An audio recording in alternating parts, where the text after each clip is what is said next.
अस्सलाम वालेकुम फ्रेंड्स, ये आपको दिखा रहे हैं जी डेरा इलियास डॉलर से सिंगले बकरे जी।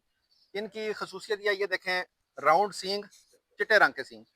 और अमूमन राजनपुरी में मोने आते हैं, सींग वाले बहुत कम होते हैं। और सींग वाले की अपनी खूबसूरती होती है। ये देखें जी, सिंगले बकरे हैं तीनों, इसके भी सींग हैं, इसके भी सींग है, इसके भी सींग है। ये गुलाबी नस्ल है जी, प्योर। और इनके आप लंबे कान भी देख सकते हैं। और ये दो बकरे जो हैं जी, ये अगले साल की कलेक्शन है, कलेक्शन 2027। ये 2026 कलेक्शन है। और आप देख सकते हैं जी, ये अगले साल के लिए माशाल्लाह से जो इनके पास स्टॉक खड़ा हुआ है, कितना बेहतरीन है। अब फ्रेंड्स, हम आपको ना इन बकरों में दिखाते हैं कि जब चल के आते हैं तो आगे से इनका कैसा व्यू होता है। आओ जी, ये देखें जी फ्रेंड्स, माशाल्लाह माशाल्लाह, जबरदस्त।